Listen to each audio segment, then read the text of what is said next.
And tonight, I'm going to talk about commitment, but maybe not in the way you're used to. I'm going to talk about you getting serious with leadership, but probably not in the way you're used to. I sat down and this was the topic, and I thought, oh yeah, I know what I want to say. And apparently that's not what I was meant to say. So God fixed that, I think about 3 times. And left me with something today that just simply and wonderfully made it so easy. And I hope those of you listening here, those of you who are listening to me overseas, and I know, I know I don't have sensitivity to other church cultures, mainly because I've been entrenched in my own. I don't really fit in the one I'm in that well, so I'm kind of a bit of a fringe dweller, and I'm okay with that. And I fit in a lot of other ones, and some of my friends and some of the people within that circle that I've been commissioned in would probably find the fact that I'm here doing this a bit sort of bizarre. I'm really okay with that. And they would probably find some of the things I'm going to say tonight equally as bizarre. And I'm really okay with that as well. And I'm guessing some of you have leadership experience in terms of churches and ministries, whether it's things that you've done yourself or whether it's things that have been inflicted, that you've experienced yourself. And it's likely that I may say some things that are not necessarily going to support some of the status quo of what goes on out there. I want to tell you that leadership is really, really important. It's a hot topic at all times and in all circumstances. It's a topic that's important because it impacts our lives all of the time. And that's secular or sacred. It doesn't matter what situation you're in, from the smallest to the largest, the impact of leadership is on our lives, on our homes, on our suburbs, on our town, our city, our country, politically, spiritually, all the time. So leadership is actually a pretty hot topic. We're in the season of just listening to some countries thinking about what they're doing politically, and leadership has been a really hot topic there. And my guess is that we'd have at least 2 to 25 different opinions in the room here, and there's only 15 people. So, we have fairly passionate opinions about leadership too. Down through history, we've been really good at picking on it, leadership. So we'll look at leadership from historical positions like war or churches or governments, and we'll review them and examine how we thought they went. And our society is literally riddled with an abundance and a vast variety of training resources for leadership. And like all of us now, certainly in this country, professional development requires you to do various sorts of leadership training. And there's any particular flavour and model, from the most rigid or authoritarian to the most loose and, organic.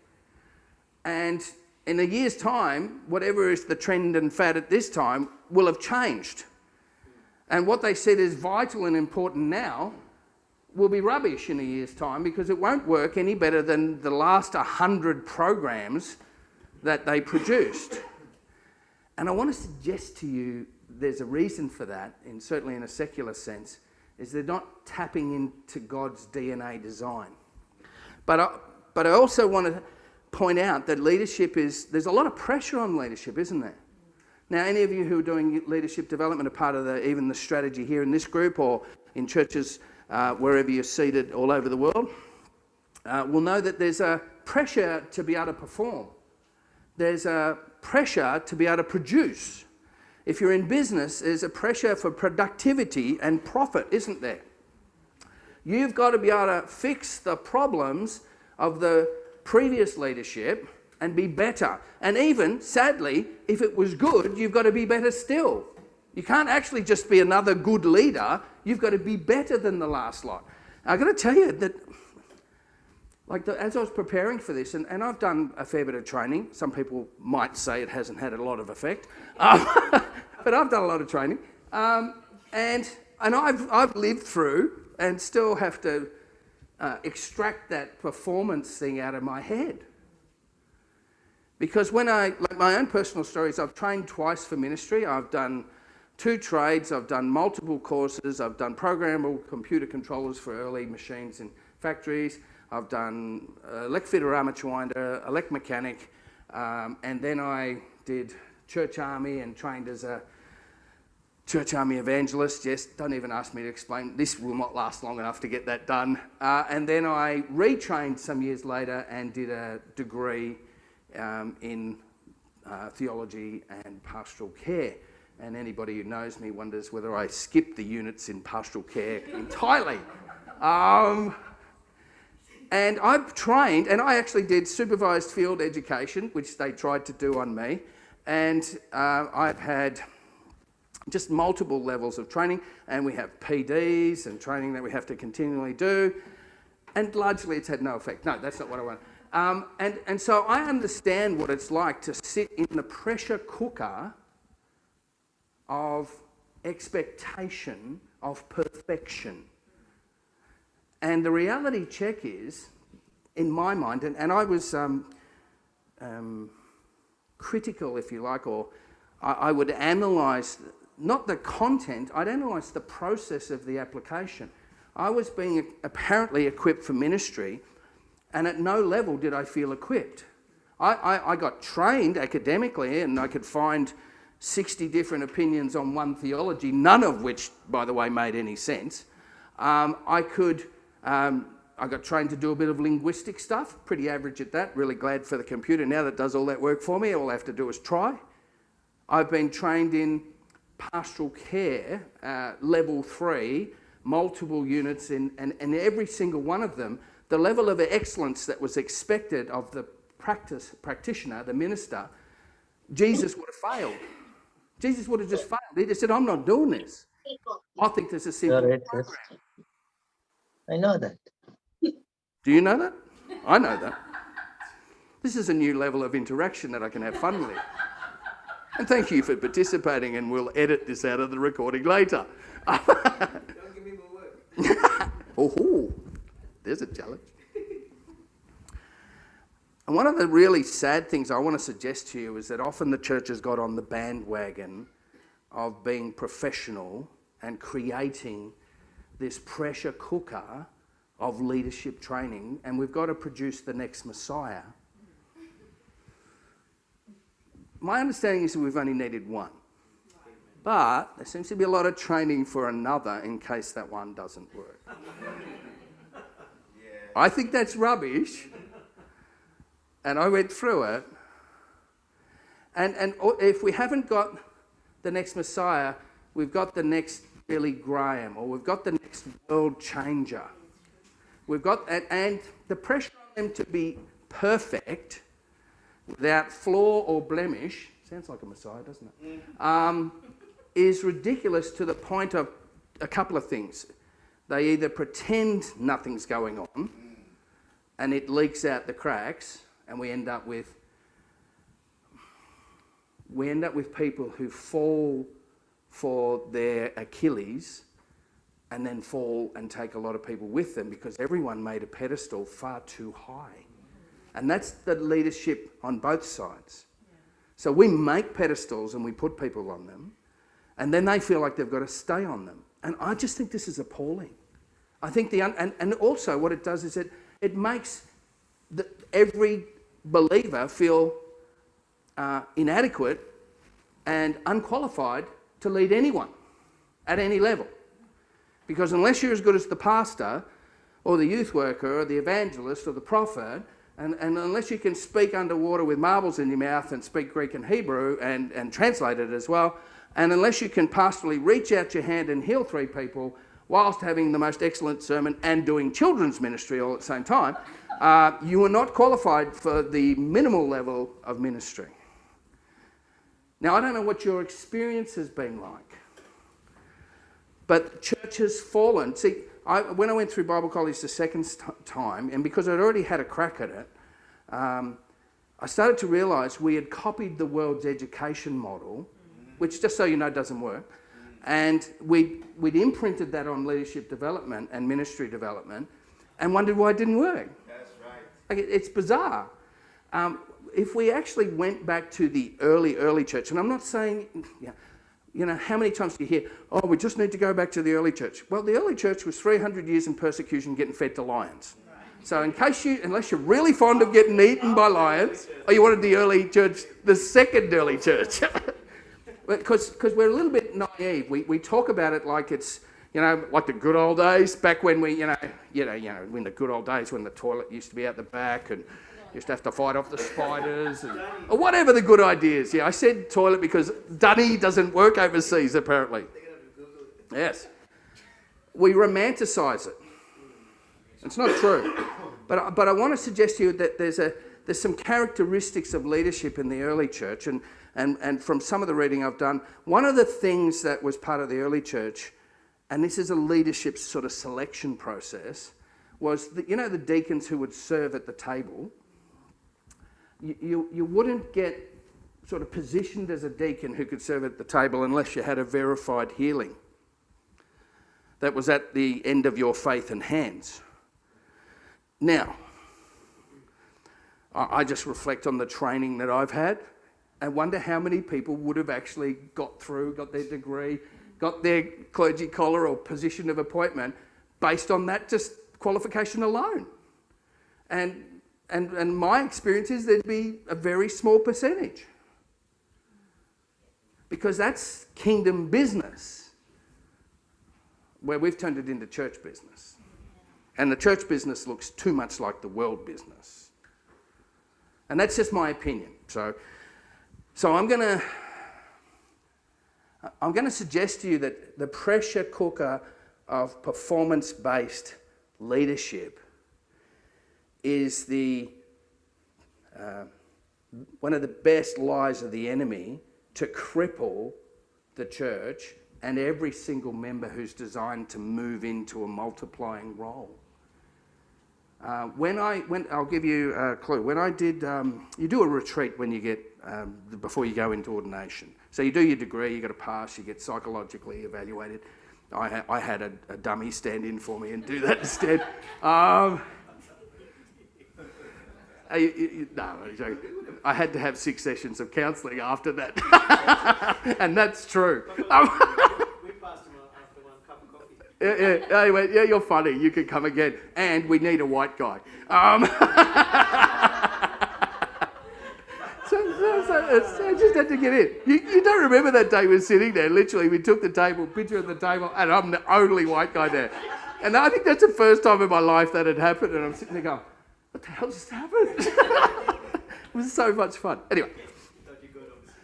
Yeah, and it was good. And then I did. And in the context of the process, we end up just not qualifying. We get assessed, we go through these processes, and so I'm sitting at the retreat, and I've been a church army worker, I've been in ministry for years, I'm in the pressure cooker, the rat race, I'm on the treadmill, I'm trying to perform, I'm trying to produce fruit, you know, I'm trying to not let people see all the problems that I have, I'm trying to, you know, I'm playing the game. But then I get to this point of ordination, and I'm at a retreat, and part of it was silent. I'll just let that sit with you for a while. That does not work for me. But I had this moment of clarity where I realised I couldn't do it the night before.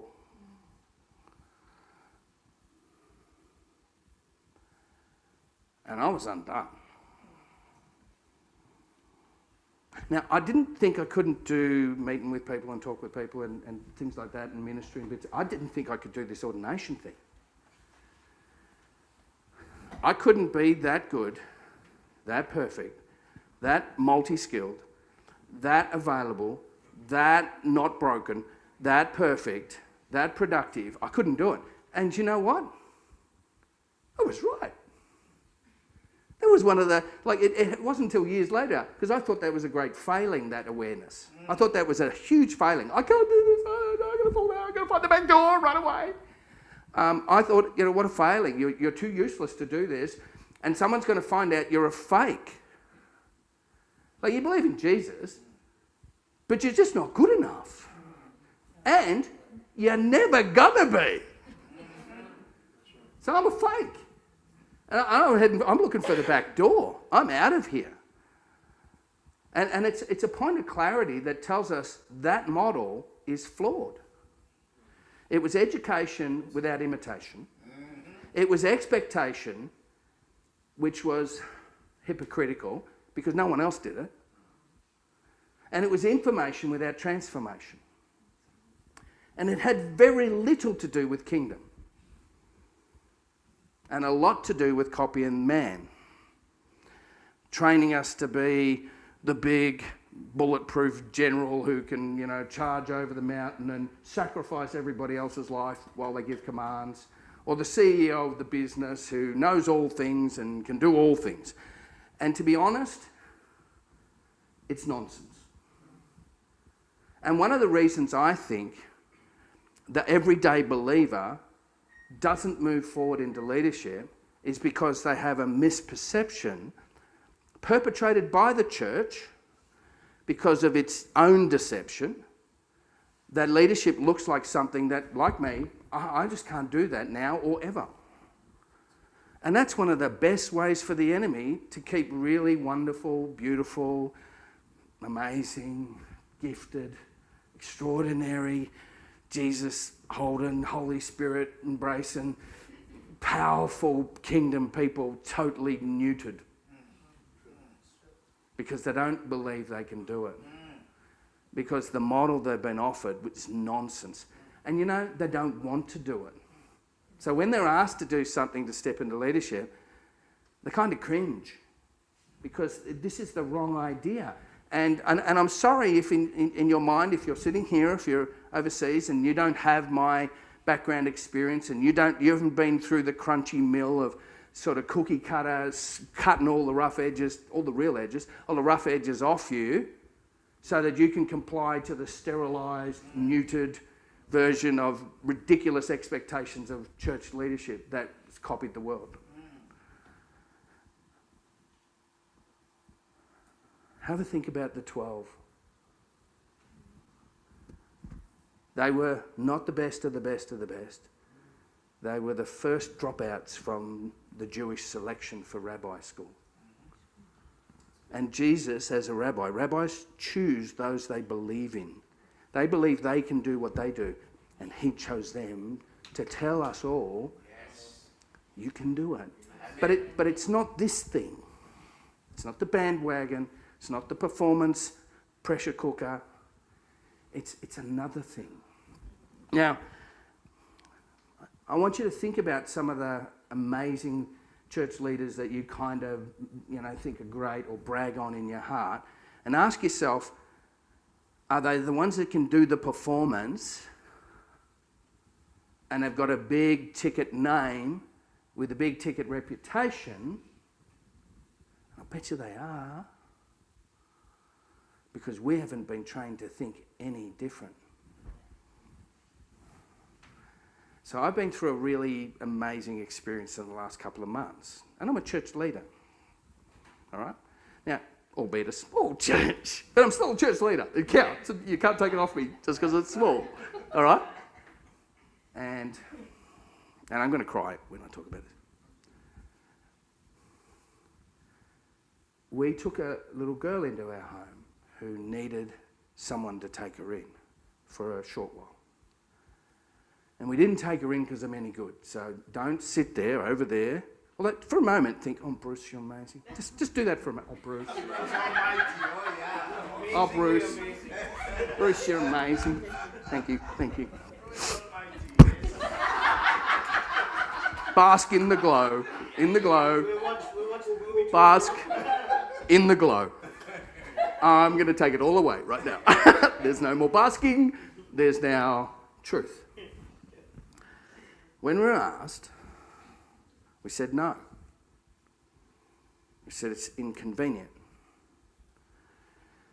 What if they're too troubled and it makes a mess here? And I'm not, I've done chaplaincy in prisons with kids. I know the sort of mess that can happen. And the girls are worse. Just so you know. You used to think the other way. It's not true. They are far more creative at being bad than the boys. They just simply hit, thump, stand there, dog, you caught me. And girls, much better at being evil. Much better. And so we're sitting there thinking, I don't think we can do this. And, I'll own it. I'm just thinking, this is really going to ruin my life. My precious, pastoral, leadership, privileged life. Now, I want to tell you how to answer the question of why we did it. We didn't answer the question, so we said, can we say yes, and why not? No, we can't say yes. And so we're out of there until we ask this question. What happens to her if we say no? And I just fell apart, like a big baby. No, damn. That's answered the question. We kind of have to do it now. Because you've got to work out in the world the things that you can't stand and do something about them. The brokenness that you can't stand anymore, do something. So we had this small moment where, something divine sparked in me, and I did a selfless thing with a large degree of resistance. And we spent 2 months, and she's just moved to her next location. We spent 2 months, and you know what? If you don't do one more thing in life, if you don't do one more thing in life, that may be the best thing that I ever did. And the reason I want you to hear this, all right? I want you to hear this. I can't give you details, but I want you to hear it. There was a fatherless child experiencing a granddad for the first time. And I'm not a granddad, just so you know, but I was old enough to be a granddad. And we watched what happened, and it wasn't easy, but it wasn't hard. It was just inconvenient. And I look at it and I go, I think that's what leadership is. I think that's what Dad's Father in Heaven leadership is. And now I'm going to prove it to you, all right? Because you think think of the mega church and the big. I'm not having a go at them. I'm just thinking of the model or the idea you have. Think of the authoritarian or the really strong director and all, and that just sounds like the army or the CEO. In many cases, the churches are a business, and we need to find kingdom there somehow. But I think we're called into kingdom family business, and that's a phrase I use all the time, and you'll often hear us all using different aspects of that, and we'll come from different aspects of this. And so I'm telling you that this is the third message, and God showed me this is actually simple, Bruce. It's not complicated. You don't have to be the next John Maxwell who comes up, and I'm not against what he says at all, not at all. I'm just saying you don't have to do that. If you want to equip leaders who are starting just from moving from a disciple into leadership, you better start there. And you better make them believe they can do it. All right? And if you don't, get out of the road and let somebody do it who can. So I want you to I'm just going to focus on a couple of the wise words of Jesus, because all of his words are, so I can say wise words of Jesus. And he talks about position and power at different occasions. I'm not going to tell you everything. I'm not going to do the best Bible study on leadership. I might even do the weakest one. But if you listen to any of it, something will change in you. All right? When Jesus talks about position and power, he says some do's and some don'ts. He offers us some do's and don'ts. And they're not really that complicated, to be honest. And if CEOs and generals and all the big business leaders listen to these, the influence of kingdom would seep into their existence even if they didn't believe in him. Because they'd be operating on the system of heaven, not man's tradition or wisdom or religion. And one of them is, do not be like the Gentiles and lord it over others. In other words, stop being a domineering, bossy manipulator, overbearing, control freak. Stop being unapproachable. Stop bossing people around. Stop manipulating them to boss them around. Stop using God talk to boss them around. Stop wanting to be the most powerful person in the room. Because it is literally an Achilles that will tear you apart. Now, he says that for you, but you know who else he says it for? All the poor victims that are under you. The role of leadership is not to lord it over someone. How do I know that? Well, just in this last 2 months, there's this Gentile fragile life, and lording it over her did not work at all, interestingly enough.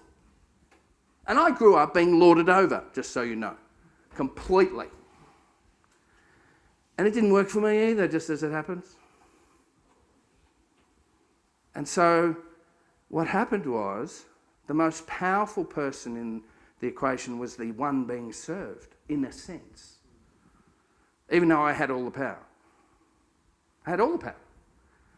But if you looked at the dynamic, it didn't look like I had all the power. But the dynamic, it didn't look like that. And in the church with Jesus, I think he was the same. Literally, all authority is mine. And I'm going to come and wash some feet.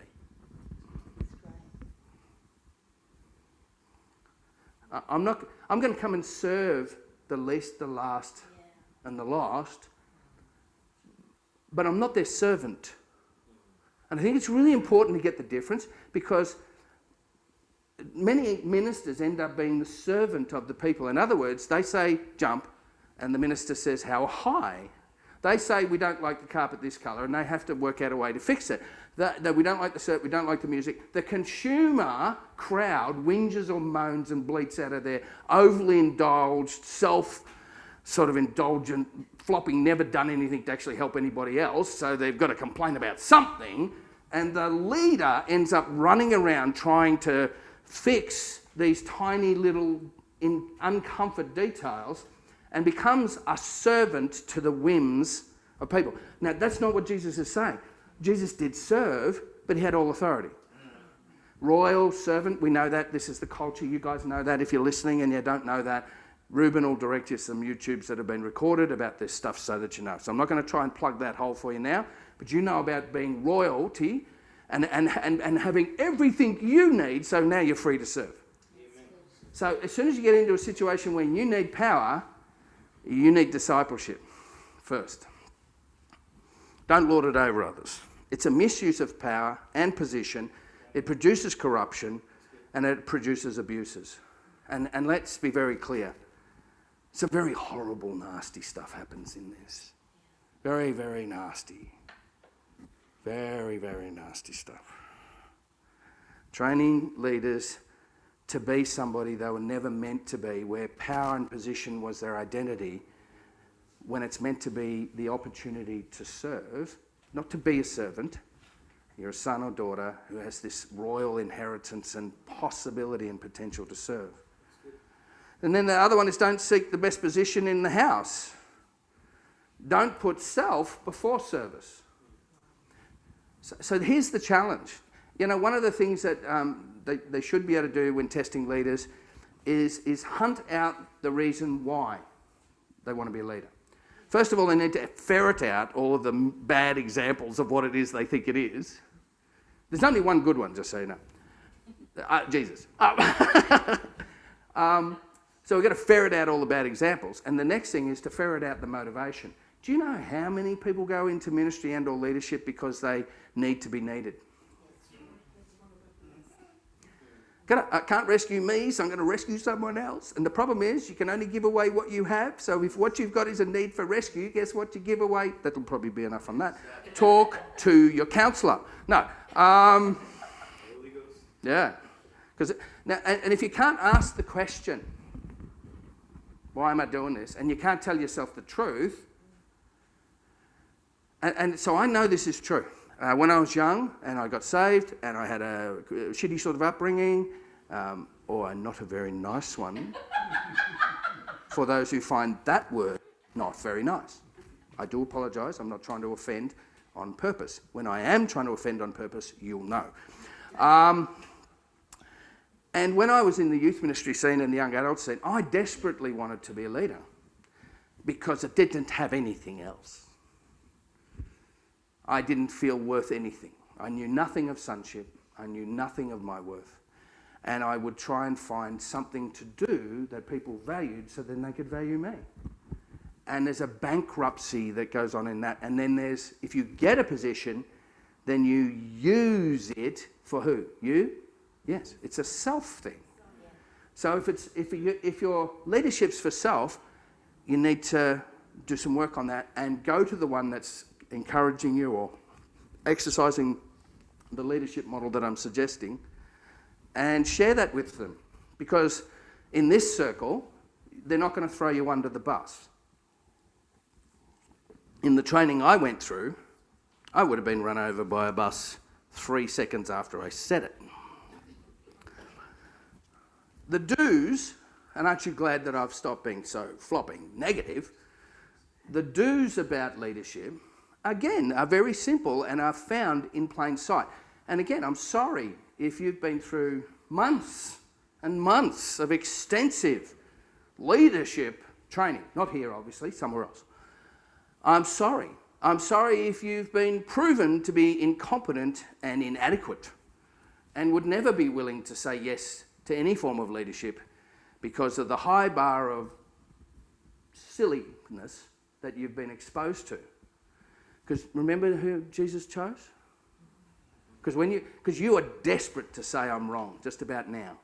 Because of all the training and all the church experiences that you've been through, tell you that striving for excellence and perfection and control and dominance and big and strong and speak loudly and they'll all do what you say. You've been trained for that. It's like Pavlov's dog. Ring the bell and we all salivate. Speaking of salivating, thank you very much. And you know why I prayed the way I prayed at the beginning? I need you to open your hearts. So the whole process of change is be transformed by the renewing of your heart and mind. And yours is not empty. Well, I hope so. But for many of us, it's also filled with a bit of man's tradition and past experiences. And our experiences of organised religion, whatever denomination, will have taught us a pattern that may not reflect the pattern that I'm going to tell you now. And so, what if leadership isn't the big machine that you've been told it is, and that's the reason you're so scared to have a crack at it? What if it's something a little bit simpler? Now, you might say, Bruce, you're making it too simple. And I really hope some of you are saying that, because you're in for a rude shock. I started to think about this, and like I said, this is the third rendition of this that I worked on my idea, which I thought was really good, and then God snuck in with a bit of another idea, and I went, well, yeah, it's pretty good too, and let's go with that. And then that was just enough to get me to listen, I think. And then the other day, he said, because I'm sitting, so sometimes inspiration comes in the shower. Basically, because there's not much else going on in there. It's just mundane. I've done it before. I'm doing it again. It's all the same thing. And all of a sudden, God speaks to me. I really need a shower text to write on the wall. And so we won't go into what happens when I'm trying to get that bit of information written down. And I'm in there, and he said, Bruce, core business is core business. What's core business? And he knows I know that language. So he's working with what he knows I know. And core business is go make and grow. Mathew 28:18. Go and make disciples and teach them to obey all I've commanded you. And so in this equation, it's a discipling culture, isn't it? And it's an important thing here in this culture, isn't it? And I pray that it's more important in your culture as you're listening than anything else. And if it's not, change. That'll be okay. Amen. And so I was sitting there thinking, well, what's that to do with leadership? And he said, duh. He said, someone's making them, someone's teaching them, and someone's helping them to grow. That's the leader. That's all leadership it is. And I started asking questions. So then this sounds good. So if you don't like the message, talk to Jesus. So I'm sitting there going, this sounds good. Tell me more. And he says, so this is how it works, son. The word comes to you, often through someone that you either know or love or respect or are connected. 75% of people's changes come through another person, at least. It's not all the conferences and the big churches and all the rest of it. It literally comes through someone that's in their life that they know and respect and love. And so there's a word that comes to them, and it'll be the word, the Rhema word or the Logos word, that word of... it's like an invasion of the DNA of heaven. It's this little thing. And it literally comes in and you hear it, parable of the sower, and you go, wow, I'm having that. And boop.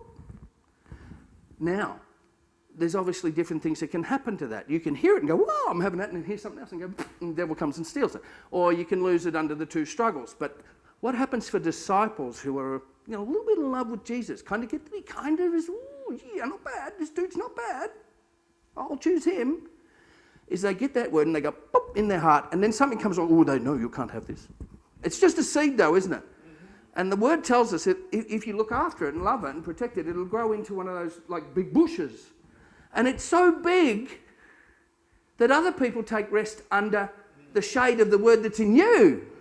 Well, that's an interesting idea, isn't it, with you thinking about leadership? Ooh.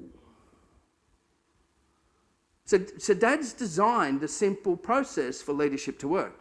The first thing is you better have it if you want to give it away. And it better not be a seed, it better be a tree. And it's a tree to such a point that other people say, hey, can you tell me about that? Now, one of the things I really enjoy about this context is there'll be times Papa Luke says something, I'll go, ooh, can you tell me about that?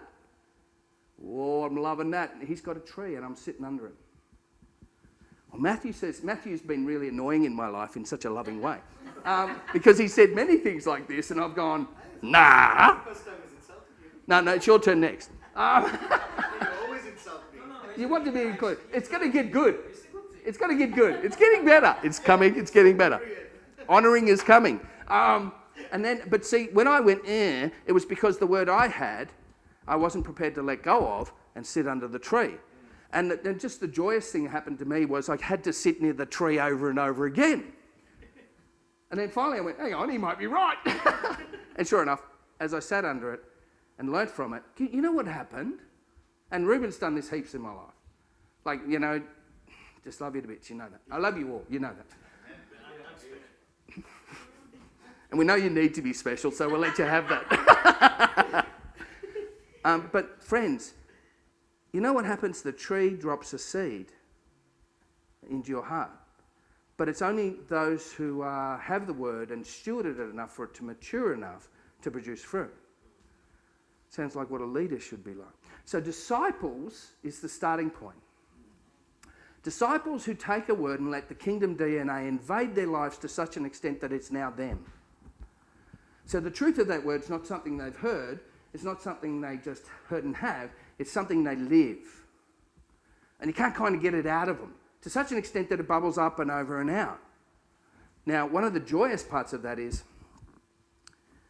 authentic, genuine, down-to-earth, grounded leadership happens without position. And it happens without power. It just happens. Now, one of the joys of my experience here is that, like, randomly, long story, Ruben and me met and we're just chatting about different things. And he goes, where have you been hiding? Why aren't you telling everybody this stuff? And I mean, what the hell are you talking about? Where have I been hiding? But down the road, dude. But he was right, because I was keeping my tree in my fence line. Why? Because I was not performing under this general CEO, high expectations. I didn't qualify for that, so I didn't want to expose myself for that sort of criticism. Anyone feel like that? Absolutely. Yeah. Anyone been through that? anyone had enough of it. But you're going to have to change your mind by what you measure yourself by. So you've got to let this simple message go, make and grow. So the grow part, we keep using learn to obey like a Westerner does. And that's not what it means. Do as you're told. We're up the front, we're the church, we're the leadership. I'll tell you what to think and you will think it. And if you don't, that's sin. And I will not let you speak to a Bible study group or another group about your sin and just thinking differently to me. Control. Lording it over anyone? Ever happened to you? Starting to ask questions about that maybe? So, what's leadership? Why won't people do it? Because they know they can't. And just as well, it's like me with my ordination. I can't do that. And thank God I can't. I think my incompetence helped me to find the truth. That's kind of cool, isn't it? You're wondering about that now. So in the place of go, make and grow, in Kingdom Family Business, we have family helping people to grow, which is called leadership. And they have all the power, but they're completely serving the other. So I see Reuben and Gertrude with their kids. They have all the power, and they're serving their kids to become all they can be. In this house and in other houses. True? Yes. They have all the power. But it doesn't look like it. But they have all the power. Because Kingdom Family Business is sons and daughters who've received a word of God that's big enough to be a tree that others can find shelter under. And this fits something that a few of us have been playing around with, is a thing we call sons fathering sons. So to get to the point where sons grow up and daughters grow up to be fathers and mothers who can then father and mother sons and daughters. And your investment is in always to serve the one to grow into their full potential. I have come to give you life in its fullness, in abundance. Have my joy, make me complete. My fullness is in you becoming full. Sounds like Jesus. Sounds like leadership. No, not the one you learn. Not that. No, not even them. Because you don't need a position if your tree's big enough to drop fruit into the lives of other people. Can I tell you, there's probably, I think I know enough about everybody in this room. Sorry about don't know everyone in that room. There's none of you that don't have a tree in some way that's big enough to drop fruit in people's lives, which makes you all potential mothers and fathers to someone at some degree. Not all degrees. It's not a position. Don't go grabbing power now. You don't need that. Wasn't worth it to start with. You'll never live down, up, or even into it at all. Because you weren't called to be part of man's tradition, man's hierarchy. You're in the Father's family, kingdom, business. And his business starts by making disciples, which means you're leading. Or parenting. Actually, the Bible says in 1 Corinthians 4:15, you've got plenty of tutors, but not enough fathers or parents.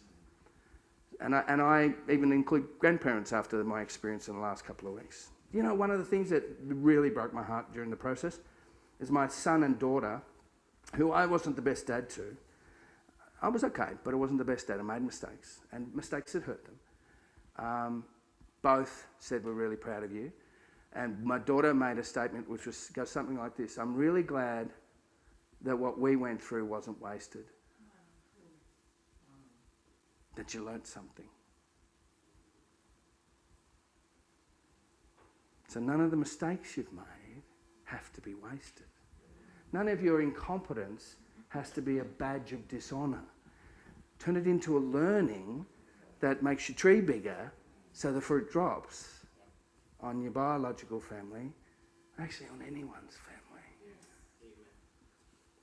See, leadership is just the other half of discipleship. But it only happens for people when they let the word dwell, they let the Holy Spirit guide, they get the truth of who they are and whose they are, and it grows so big in them that they produce a shade that others can sit under, and all of you can do that. Now, who knows that you all have imperfect lives? Not like me, of course. Sorry. We all have imperfect lives. Don't ask them to copy the bits that aren't worth imitating. Don't pretend, in other words. Be humble. You're not their servant, but you will serve them. And if you're willing to serve and you don't need the position, because the best position you could ever have is son and daughter in Dad's house and around his table and just playing with Dad, and Dad just going, oh, you're so awesome, and you're going, yeah, I know. And then just getting out there having a crack, loving on someone, not lording over them, serving them but not being their servant, teaching them, and the teaching is in the model of the scriptures, it has to be rabbinical, and that was, come and live with me and look like me and walk like me and talk like me and think like me. In other words, I'm going to share my life with you. And the model included the rabbi picking people he believed could do what he does. So what you're doing with people is you're in the process of saying, hey, I want to share my life with you. I believe you can do what I can do. Now, sometimes that's when we first start in discipleship and we just get to the point of maturity. And this is why I know you can commit to it. You know how afraid of commitment we are? We're terrified of it because we think we're going to fail because we've got that other model.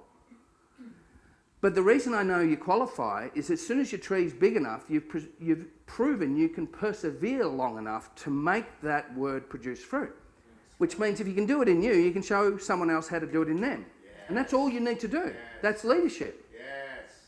And if you can commit long enough to get it to happen in you, God wants to give you a little upgrade and get you to multiply that commitment that you gave to you and lend it to the other person so that they can get it to happen in them.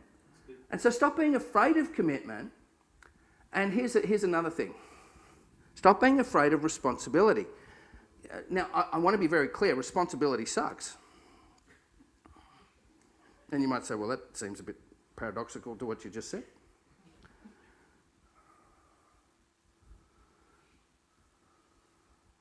I'll just put those words up so that they're in the thing for those who want a reminder of what I've said. I'm so proud of what Dad showed me. And I take no credit for this at all. Because it wasn't what I was going to say. All right? Take no credit for it at all. I get to do it, and I love that, but take no credit for it. Responsibility or response. So, all us Western thinking, controlled within an inch of our life, oppressed and performance-orientated people hear the word responsibility and go, oh my God, kill me now. It's just something else I'm going to be responsible for that I'll fail at like everything else I've done at some level, and someone will point it out and embarrass me and it'll be very humiliating and I won't like it. The problem is we're reading the word from a Western lens. Responsibility sounds like a list of, like a noun, a list of to-dos, isn't it? And I guarantee when you think of the word responsibility, you think of a noun of a list of things I have to do. And if you look up the word in the Old Testament, it's a verb. It's not responsibility list, it's a response to a situation. Now let me give you some examples of why I know that's true.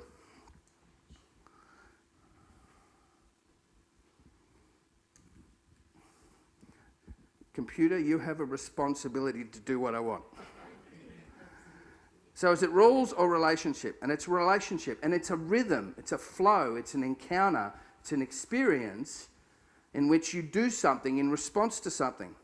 So we re-sow the word as a tree with a large enough covering. We re-sow that seed through multiplications. Even the grapes in the image was, seed. We re-sow what we reaped from what was sown in us. So we sow because someone sowed in us. Do you get it? It's a response, not a list of rules. Jesus said, freely you have received, so respond. Not here's your list of rules. Respond. Jesus, the Bible tells us, That sons becoming fathers who fathers sons. This is the model. It's family kingdom business. It's not business executive, CEO, general, oppressive control freaks. There's the other one. Why do we love God? Because he first loved us. The rhythm, the response. Do you get it? This is what the story is. So when you've been loved, you do what? You respond. When you've received freely, what do? You respond. When you've reaped, in many cases we haven't sown, what do? You sow it again. Now the kingdom is this rhythm between Father and Son and Holy Spirit and you. The perichoresis of the dance of God when he looks at you and he says, I love you, and you go, oh, I love you too. And he said, no, I really love you. And you go, oh, why do you love me? And he says, well, I love you because, and you go, oh, really? It's not a list of rules. It's not an exam or a test that you qualified or passed for. It's a response. So let me take you back to the 2 months, and I couldn't say no because of what it would cost her. I made a response to something to let the little branches I have do something for someone else so that they wouldn't have a worse experience. And it was a response. There was no rules that said I had to do it or not do it. So each one of you have the opportunity to copy Jesus as royal sons who serve, not as servants, not as demeaned lapdogs that other people get to boss around and tell what to do because you're in the consumer factory of Christendom, which has rules and performance orientated. You don't have to hide your flaws, you just don't have to get people to copy them. Imitate me as I imitate the Lord. Not just imitate me. Imitate me in the areas where I imitate the Lord. The other bits I'm working on, so keep away from them. And I'm a good example of that because I have some things that I imitate the Lord in really well and the other things we don't talk about.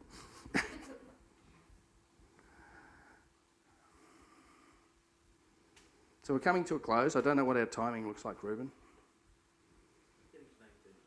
Ooh. Isn't God good?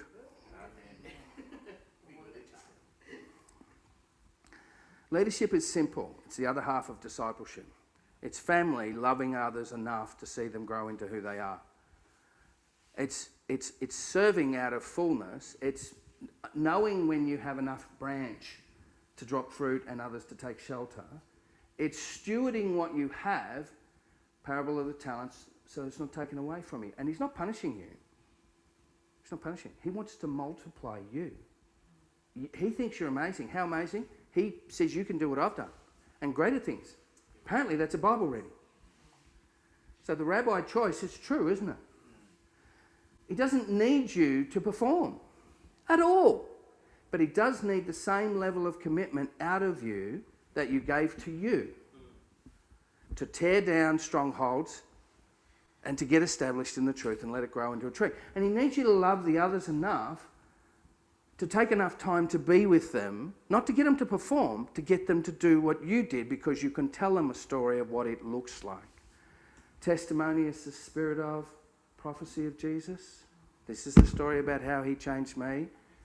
You can believe he could do that for you. I don't know what it looks like in you, but you could do that too. One of the most amazing things that I just, in one way, like, I wish I was born into a different family, and it's a bit of a throwaway comment, so don't get all precious on me. Because it was hard. But then, I don't say, but you wouldn't have had the experiences you've had that have made you into the man that you are and all. That's all trite. That's nonsense. Anyone who says that's rubbish. But I can see God's hand in his grace because I know my backstory and I know how much I don't qualify to be the person you see standing here now. And I know the only reason that the person stands before you now and you can't stop listening is because of what the Lord has done for me. Amen. All right? Yes. And if you knew my backstory, you would go, what the hell? How do you do any of what you do now? And I don't want to glorify my backstory, so I'm not going to tell you.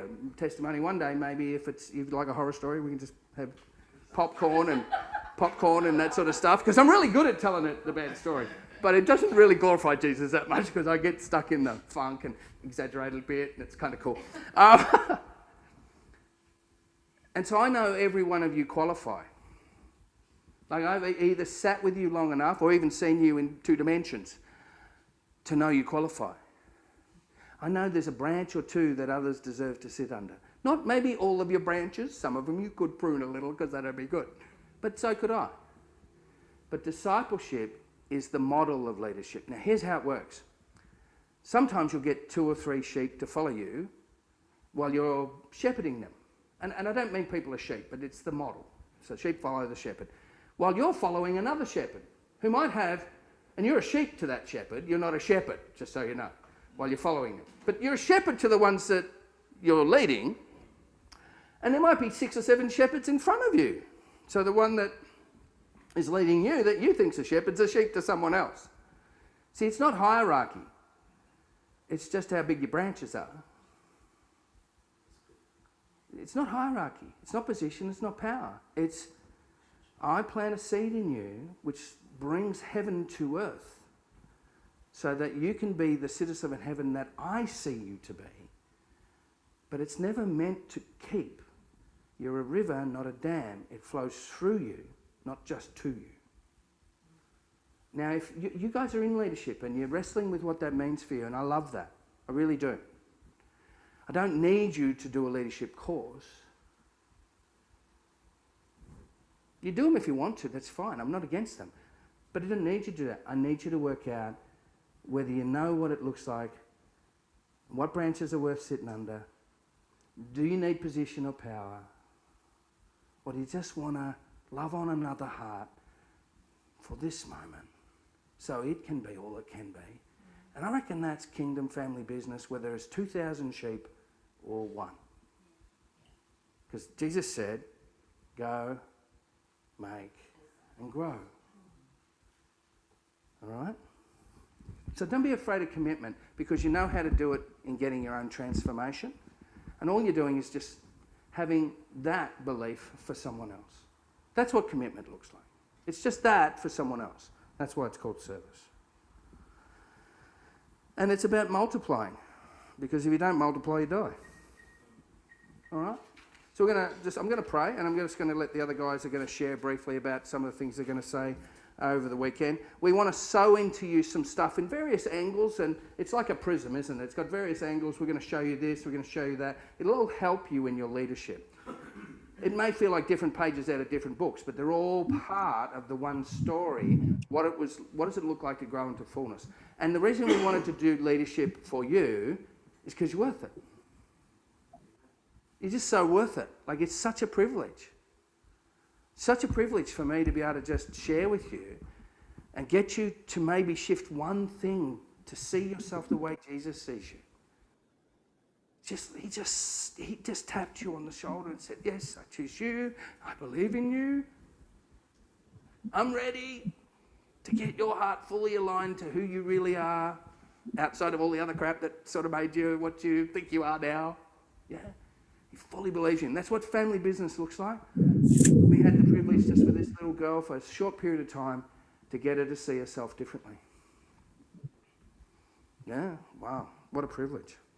So I'm gonna. One of the other things I'm gonna mention tomorrow is I'm gonna talk to you about sort of getting a perspective on sin.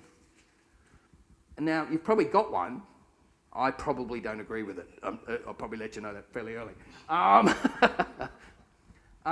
Because I think Western mindset view on sin is that list of responsibilities and be good, be bad, get bad. And I don't think that's part of the grace equation. Sin's in there, so don't have a freak out. But I don't think it's got the place that you may have been taught that it has. It still has a place.